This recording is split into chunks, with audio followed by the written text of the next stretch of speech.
LaLota from New York. Thank you, Chairman. I want to say thanks to our witnesses for being here, especially to you, Ms. Kiesling, for having the courage to share your story. I'm the father of 3 wonderful daughters, and I couldn't imagine what you've gone through, so I appreciate you sharing that with us. Hopefully it provides us the perspective and the courage as well to tackle this problem as well. I represent a suburban district on Long Island. We're about 2,000 miles north of the southern border, but because of the country's open borders and my state's sanctuary city policies, New York State has too become a border state. But just this past week, I had the opportunity to visit the border down in El Paso to witness firsthand what is going on with the 1.2 million gotaways and the 100,000 fentanyl poisons that we've had over the past year. 1.2 million gotaways. That's more people than 8 different states. And the reality is our federal government has no idea where these people are. But what we do know is that 100,000 people died from fentanyl poisonings last year, and that's 250 per day, the equivalent of a commercial airliner crashing every day. And we know that that fentanyl is being made in China and being smuggled across the U.S.-Mexico border.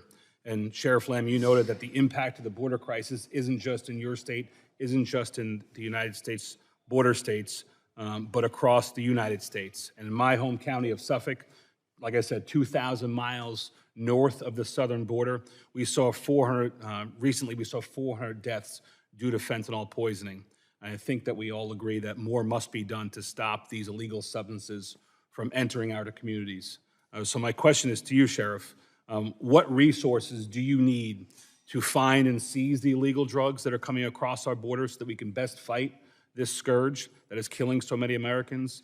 And what impact, if any, in your opinion, would a wall or a fence or other physical barrier do to help you do your job, sir?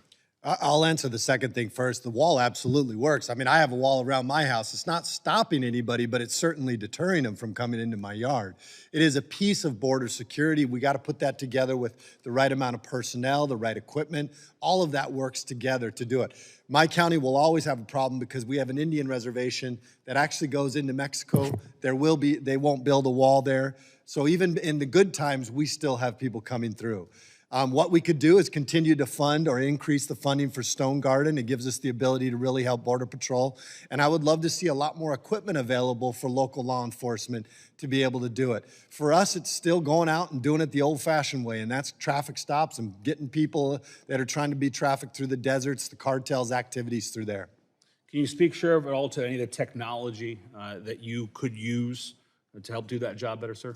Absolutely. Thank you, sir. I would love to have a drone that was a military-type drone because the expense, I need one that flies 50 to 100 miles that we can monitor our desert areas. Because within the desert areas south of my county is where the cartels are pushing people who have criminal records. I don't know if most people know, in the last year, I think it's the last year, even if it was 2 years, there's been over 40,000 people apprehended that had criminal convictions here in America for crimes and that they are also wanted by law enforcement. So think about the amount of people that are getting by us that are actually criminals already.